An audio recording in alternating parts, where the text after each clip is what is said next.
Olá, a graça e a paz. Dando continuidade ao nosso curso básico de vida cristã, no módulo 1, nós estamos no livro 2, Anjos, Homens e Pecado, iniciando hoje o capítulo 5, a origem e criação do homem. O fundamento e a razão de ser da religião cristã apoia-se numa relação vital entre Deus e o homem. Portanto, para que a teologia seja fiel à sua proposição e significado, devemos prender-nos não só nos estudos da revelação de Deus, mas também na do homem. Convém, pois, que conheçamos o homem na sua constituição, na sua posição dentro do propósito de Deus. Amém? E o nosso tópico 1, nós vamos falar sobre a origem do homem segundo a Escritura. Primeiro ponto aqui, amados. A criação do homem foi precedida por uma por um solene conselho divino. Abre sua Bíblia em Gênesis, no capítulo 1, versículo 26. Então, observe, antes de Moisés tratar a criação do homem com maiores detalhes, ele nos leva a conhecer um decreto de Deus quanto à criação do homem. Né? Nas seguintes palavras, Gênesis capítulo 1, versículo 26. Façamos o homem a nossa imagem, conforme a nossa semelhança.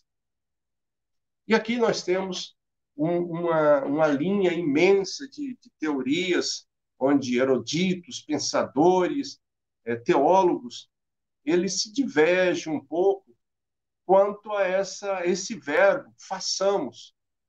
Nós vamos falar algumas delas só para você ter o conhecimento e, posteriormente, você pode até se aprofundar um pouco nelas, né?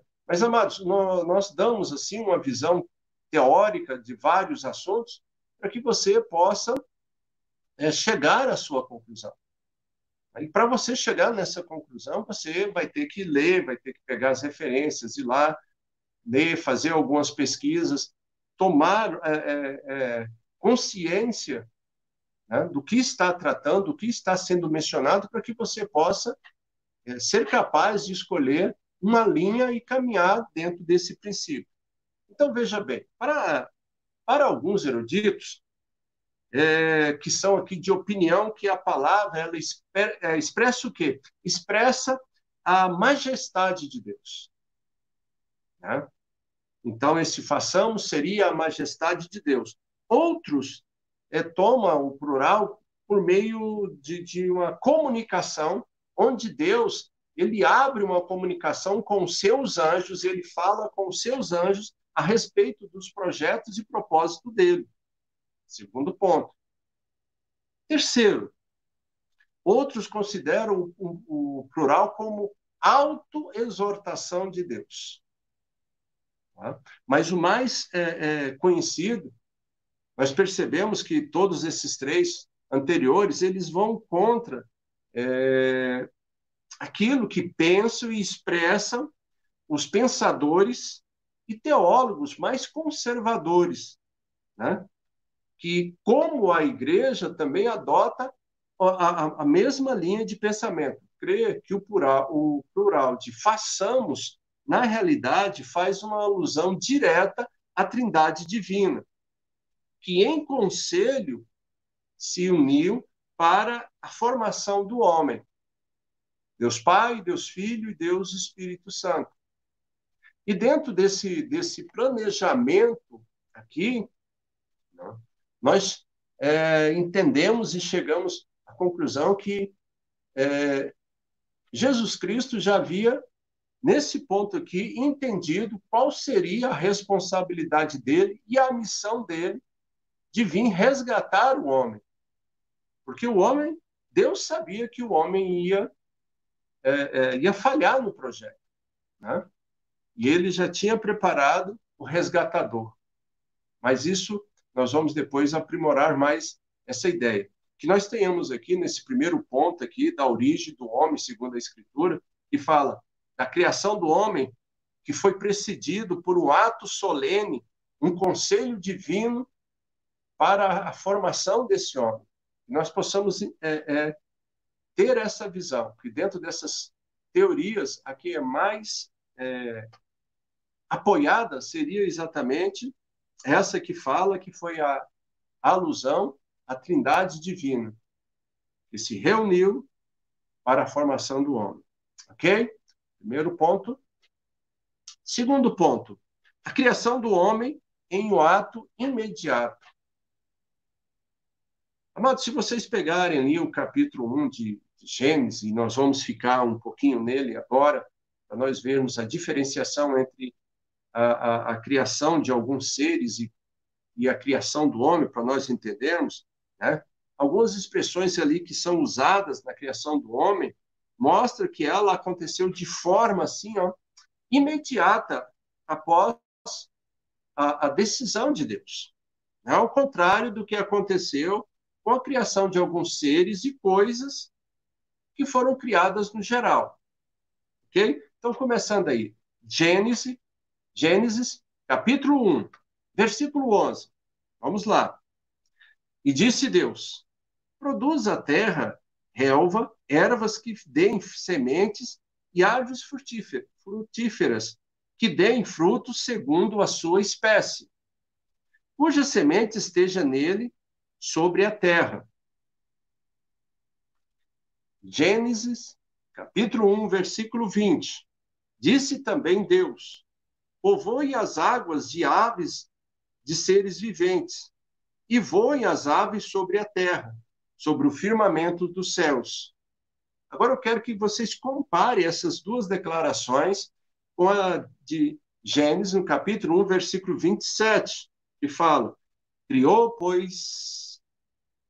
Deus, pois, o homem. Qualquer indício aqui de mediação na obra da criação, que nós vimos nas duas primeiras, que se acha contida nas duas primeiras referências, Gênesis, versículo 11 e no versículo 20, é completamente diferente do versículo 27. Né? Completamente diferente. Fala o quê? Que Deus, dá a ideia de quê? Que Deus planejou a criação do homem. E após planejar a criação do homem, imediatamente ele levou a efeito esse planejamento. E daqui a pouco nós vamos voltar novamente quando Deus forma o homem do pó da terra, ok? Mas o que fica nítido aqui? A criação do homem é um ato imediato de Deus. Terceiro ponto. O homem foi criado segundo um tipo divino, né? Com respeito aos demais seres vivos, tais como peixe, aves, as bestas da terra e dos mares, né? Nós lemos sempre que Deus os criou segundo a sua espécie. Mas isso não aconteceu com o homem. O homem foi um pouco diferente, né? Em Gênesis 1, 26, nós já vimos, mas vamos voltar e repetir. Façamos o homem à nossa imagem, conforme a nossa semelhança. O homem não foi criado do mesmo jeito que os outros animais. E muito menos com um tipo de inferioridade, né? Então, todo o relato bíblico, o homem surge como o ser que recebeu de Deus um cuidado especial na criação, desde o princípio. O homem sempre recebe um cuidado especial de Deus. Amém? Então, nós estamos aqui observando a origem do homem. Ok? E nós vamos, no quarto tópico, nós vamos ver os elementos da natureza humana. E que essa natureza ela se distingue dos outros seres criados. Gênesis, capítulo 2, versículo 7. Vamos lá. Observe aí. Então formou o Senhor Deus o homem do pó da terra e soprou nas narinas o fôlego de vida. E o homem passou a ser alma vivente. Amém? Vimos aqui uma da distinção clara e nítida entre a origem do corpo e da alma do homem. Né? O corpo, como diz aqui, então formou o Senhor Deus o homem do pó da terra. O corpo foi formado do pó da terra. Né? Ou seja, material pré-existente na época. Material pré-existente. Ok? Mas não foi só isso. Na criação aqui da alma, no entanto, não foi necessário um material pré-existente, mas sim a formação de uma nova substância. Uma nova substância. Né? Quando nós vimos ali, ainda no capítulo 2, verso 7, onde fala assim: e o Senhor Deus soprou nas narinas do homem um fôlego de vida, e o homem passou a ser alma vivente. Ok? Outras passagens que também falam a respeito da alma, né? E nós vamos entrar numa sequência de teorias com relação a isso. O homem é um ser dicotômico ou tricotômico, daqui a pouco nós vamos entrar nisso, mas vamos ver as referências primeiro, que fala da dupla natureza do homem. Eclesiastes, no capítulo 12, versículo 7, diz assim: e o pó volte à terra, como era, e o espírito volte a Deus que o deu. Ok? Eclesiastes, capítulo 12, versículo 7. Mateus 10, 28, diz assim: não temais os que matam o corpo, e não pode matar a alma. Temei antes aquele que pode fazer perecer no inferno tanto a alma quanto o corpo. Ok? Então, aqui nós temos uma expressão, né, que depois nós vamos ver outras referências também, que dá a ideia de o homem ser dicotômico. O que seria o homem dicotômico? O homem, ele consiste de duas partes, o corpo e a alma, sendo que essa alma é simultaneamente alma e espírito. Tá? E o tricotômico, por sua vez, o homem é constituído de três partes. Né? E aqui começa um pouco das... Não vou falar desavença, mas porque são teorias.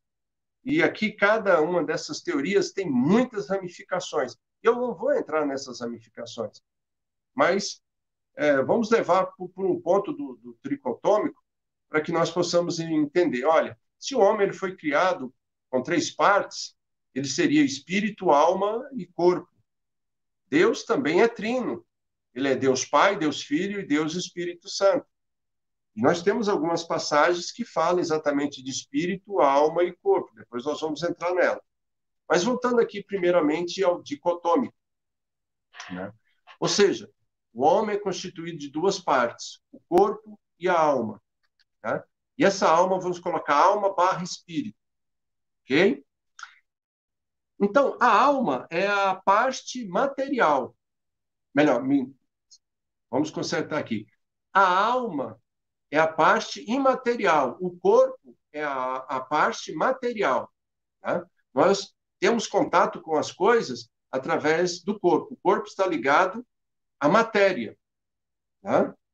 E nós temos que entender que a matéria ela abrange um plano, uma dimensão, a terceira dimensão, tá? Em que nós sentimos as coisas. Ok? Tudo bem até aqui? Então, esse é o ser dicotômico. Nós vimos aqui a passagem, por exemplo, de Mateus 10, 28, que diz assim: não temais os que matam o corpo e não pode matar a alma. Temei antes aquele que pode fazer perecer no inferno tanto a alma como o corpo. E Eclesiastes, nós vimos Eclesiastes 12, versículo 7, nós vamos pegar uma tradução mais fácil para que nós tenhamos entendimento. Vamos pegar a nova tradução na linguagem de hoje, que diz assim: então o nosso corpo voltará para o pó da terra, de onde veio. E o nosso espírito voltará para Deus, que o deu. né? Então, aqui dá-se assim, a ideia de dicotomia. Ok? Tricotomia. Então, na tricotomia, nós temos aqui o corpo, a alma e o espírito, né? Nós vamos começar a fazer uma análise do corpo e do espírito.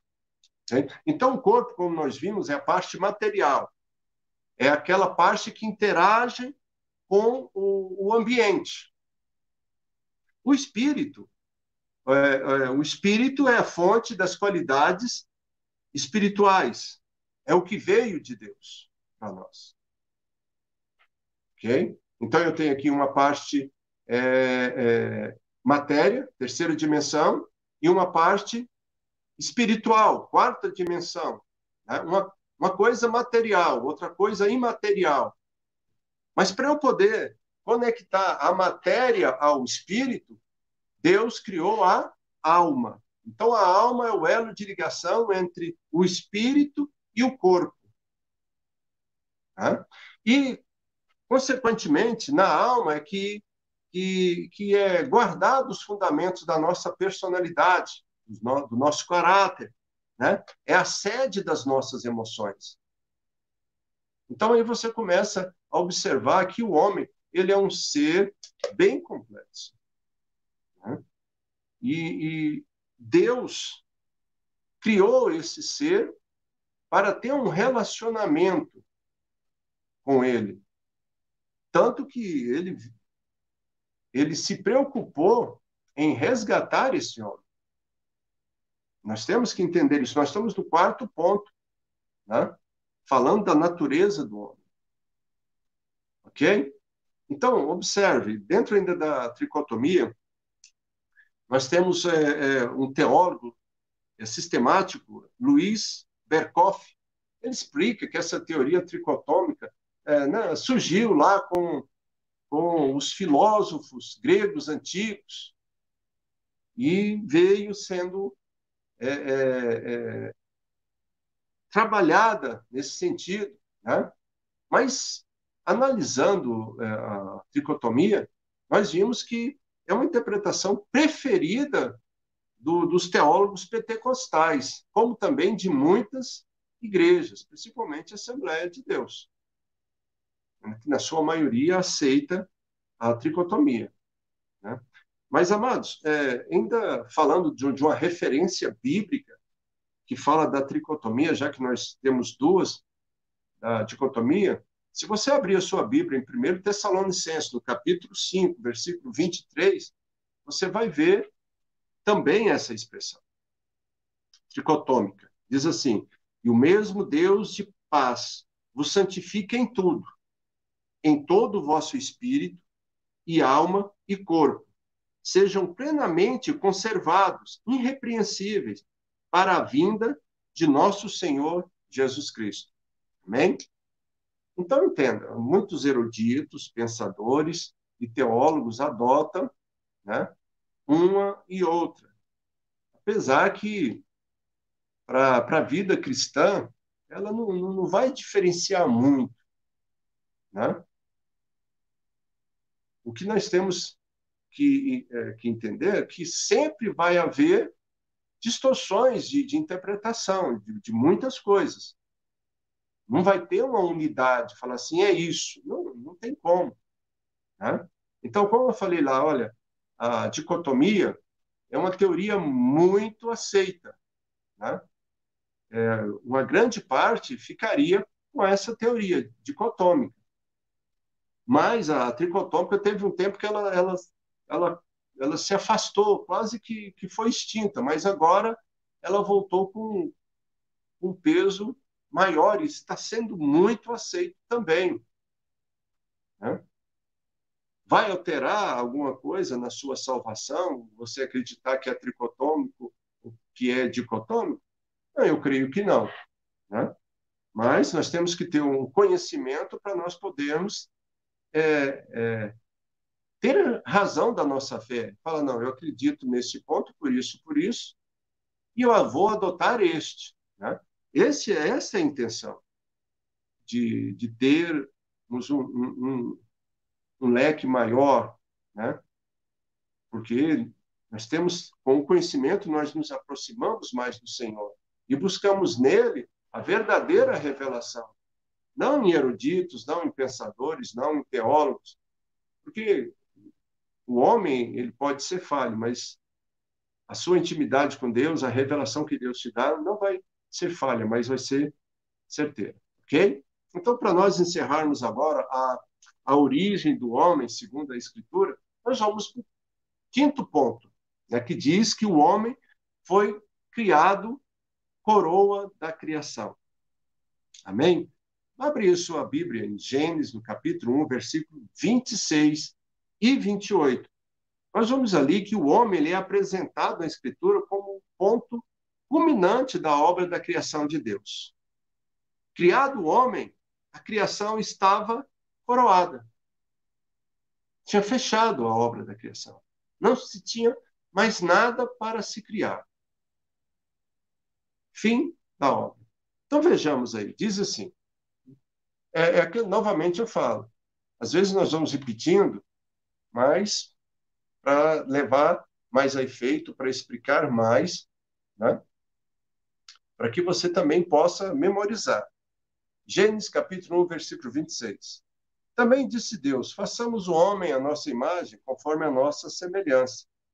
Tenha ele domínio sobre os peixes do mar, sobre as aves do céu, sobre os animais domésticos, sobre toda a terra e sobre todos os répteis que rastejam pela terra. Versículo 28. Enchei a terra e sujeitai-a. Dominai sobre os peixes do mar, sobre as aves do céu, sobre todos os animais que rastejam pela terra. Então, Deus deu autoridade para o homem, para ele sujeitar e dominar. Crescei e multiplicar e enchei a terra. Né? E tenha domínio sobre toda a criação. A Bíblia aqui, mas está garantindo ao homem, né? Ele garante que o homem ele foi feito menor do que Deus. Mas Deus o coroou de glória e honra. Né? De glória e honra. E deu a ele o governo de todas as coisas. O homem tinha o privilégio de fazer toda a natureza e todas as criaturas, né, se posicionassem e servissem a sua vontade que estava de acordo com o propósito de Deus. E tanto o homem quanto as criaturas viessem a glorificar a Deus através do serviço, né? Vamos dizer assim, do serviço. Deus não mandou que ele administrasse o jardim, que ele tomasse conta do jardim. Então ele tinha que glorificar a Deus fazendo o melhor que ele podia naquela obra que Deus havia entregue a ele. Amém? Então que nós possamos entender. Nós vimos aqui 3 pontos hoje, dentro aí da origem do homem, segundo as Escrituras. Na próxima aula, nós vamos falar sobre as falsas teorias quanto à criação do homem. E olha que tem bastante. Né? Eu espero que você tenha gostado. E se você tem alguma dúvida, não esqueça de deixar ali os seus comentários falando a respeito, né, dessa dúvida. Faça a pergunta. Mande para nós estaremos, na primeira oportunidade, respondendo as suas questões. Ok? É um tema novo, talvez possa despertar algumas dúvidas e que você esteja trazendo isso à tona para nós podermos debater. Ok? Se você gostou, deixa aí o seu like, recomende o canal para outras pessoas, ajude a nós atingirmos a nossa meta, que não é uma meta grande, né? Nós estamos começando agora, na graça de Deus, nós queremos chegar a 200 inscritos e depois, na graça de Deus, vamos tentar dobrar essa meta. E contamos com o apoio de cada um dos irmãos. Amém? Que Deus abençoe a todos, uma semana abençoada e até a próxima, em nome de Jesus.